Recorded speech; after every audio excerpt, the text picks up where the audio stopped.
First என்ன பண்ணுங்கள், புதுசாக ஒரு டேப் ஓப்பன் பண்ணிக்கோங்க. ஓப்பன் பண்ணிவிட்டு என்ன பண்ணணும்னா ஃபஸ்ட்டு கிட்டப் ஓப்பன் பண்ணிக்கோங்க. கிட்டப்பில் அக்கௌண்ட் இல்லைன்னா கிட்டப்பில் அக்கௌண்ட் க்ரியேட் பண்ணிவிட்டு பாஸ்வேர்டை நல்லா ஞாபகம் வச்சு சேவ் பண்ணிக்கோங்க. இப்போ என்ன பண்ணணும், இந்த ப்ளஸ் ஐக்கான் இருக்குல்ல, இதை கிளிக் பண்ணதுக்கப்புறம் இங்கே வந்து இது இருக்குது பாருங்கள், நியூ ரெபாசிட்டரின்னு காட்டும். அந்த நியூ ரெபாசிட்டரியை க்ரியேட் பண்ணிக்கணும்.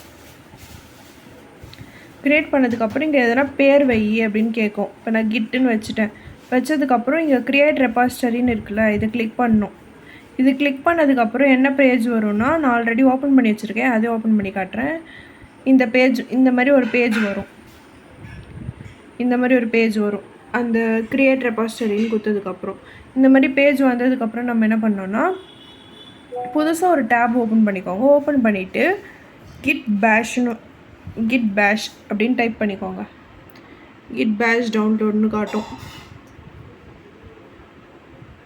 இதை நான் கிளிக் பண்ணிக்கிறேன். கிளிக் பண்ணதுக்கப்புறம் கிட் டவுன்லோட்ஸ்ன்னு இருக்குல்ல, கிட்டு டவுன்லோட்ஸ் இதுக்குள்ளே போனோன்னா நம்மளுக்கு வந்து இருக்குது பாருங்கள், விண்டோஸ்னு இருக்கும். விண்டோஸ்குள்ளே போய்க்கணும்.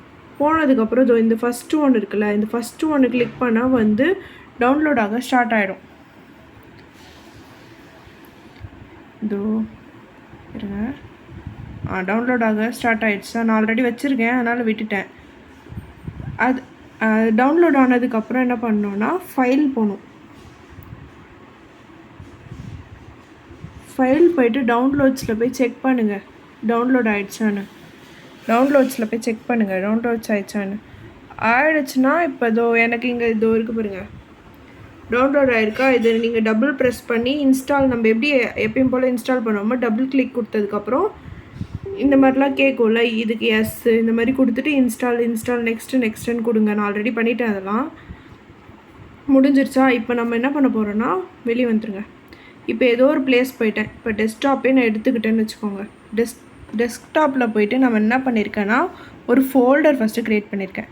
ரைட் கிளிக் பண்ணி ஃபோல்டர் க்ரியேட் பண்ண எல்லாருக்கும் தெரியும். ஷோ மோர் ஆப்ஷன்ஸ் கொடுத்துட்டு நியூவில் போயிட்டு ஃபோல்டர்னு இருக்குல்ல, இந்த ஃபோல்டரை கிளிக் பண்ணிங்கன்னா புதுசாக ஒரு ஃபோல்டர் ஓப்பன் ஆகிடும். இந்த மாதிரி ஒரு ஃபோல்டர் ஒன்று ஓப்பன் ஆகிடும். பேர் கொடுத்து ஓப்பன் பண்ணிக்கோங்க, ஏதோ ஒரு பேர். உள்ளே போயிட்டோன்னா நான் வந்து என்ன பண்ணியிருக்கேன்னா, உள்ளே ஒரு ஃபைல் ஓப்பன் பண்ணியிருக்கேன். எப்படின்னா, ரைட் கிளிக் பண்ணி ஷோ மோர் ஆப்ஷன்ஸ் கொடுத்தீங்கன்னா நியூவில் போயிட்டு டெக்ஸ்ட் டாக்குமெண்ட்டுன்னு இருக்குல்ல, இது கிளிக் பண்ணிங்கன்னா புதுசாக ஒரு டாக்குமெண்ட் க்ரியேட் பண்ண சொல்லி காட்டும். நான் ஆல்ரெடி பண்ணி வச்சுருக்கேன். நான் ஆல்ரெடி இதை பண்ணி வச்சுருக்கேன், அதனால் நான் விட்டுட்டேன். இப்போ நம்ம என்ன பண்ண போகிறோன்னா, இந்த மாதிரி இதுக்குள்ளே போயிட்டு எதனா ஒரு கண்டென்ட் நீங்களே கொடுத்துக்கோங்க. நான் ஆல்ரெடி கோடிங் பண்ணி வச்சுருந்தது வந்து இதுக்குள்ளே பேஸ்ட் பண்ணி வச்சுருக்கேன். உங்களுக்கு என்ன வேணுமோ அதை எடுத்துக்கோங்க. அதுக்கப்புறம் முடிஞ்சதுக்கப்புறம் நம்ம என்ன பண்ணோன்னா, வெளியே வந்துடுங்க. வெளியே வந்ததுக்கப்புறம் இந்த ஃபைல் இருக்குல்ல, இது மேலே ரைட் கிளிக் பண்ணி ஷோ மோர் ஆப்ஷன்ஸ் கொடுத்துக்கோங்க. வெயிட் பண்ணுங்கள். ரைட் கிளிக் பண்ணி ஷோ மோர் ஆப்ஷன் கிளிக் பண்ணிங்கன்னா உங்களுக்கு எப்பயுமே இல்லாத மாதிரி புதுசாக ஒன்று காட்டும், ஓப்பன் கிட் பேஷ் ஹியர்ன்ட்டு. இதை நீங்கள் கிளிக் பண்ணிக்கோங்க. கிளிக் பண்ணிக்கிட்டிங்கன்னா கிட் பேஷ் வந்து உங்களுக்கு ஓப்பன் ஆகிடும். நான் ஆல்ரெடி என்ன பண்ணியிருக்கேன்னா, ஓப்பன் பண்ணி வச்சு கமெண்ட்ஸ் ரன் பண்ணியிருக்கேன். அதை நான் ஓப்பன் பண்ணிக்கிறேன். ஓகேவா. இப்போ நம்ம என்ன பண்ண போகிறோன்னா, இப்போ நம்ம வந்து அந்த கிட்டப்பில் வந்து புதுசாக ஒரு ரெபாசிட்டரி க்ரியேட் பண்ணோம்ல, நம்ம அதுக்குள்ளே போய்க்கோங்க. இது இங்கே நான் ஆல்ரெடி ஓப்பன் பண்ணி வச்சோம்ல, க்ரியேட் ரெபாசிட்டரின்னு கொடுத்ததுக்கப்புறம் இந்த பேஜ் வந்துச்சுல்ல, அந்த பேஜ் ஓப்பன் பண்ணிக்கோங்க. ஓப்பன் பண்ணதுக்கப்புறம் இதில் இருக்க ஒரு கமெண்ட்ஸையும் கொண்டு போயிட்டு இந்த கிட் பேஷில் நீங்கள் ரன் பண்ணணும். நான் எல்லா கமெண்ட்ஸையும் ரன் பண்ணிட்டேன், பார்த்துக்கோங்க.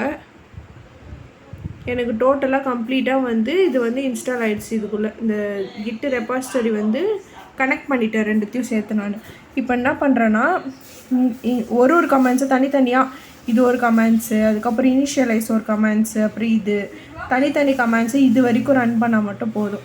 பண்ணதுக்கப்புறம் என்ன பண்ணணுன்னா, பண்ணி முடிச்சுருங்க கிட் பேஷில். இப்போ ரெஃப்ரெஷ் பண்ணுங்கள் பேஜை.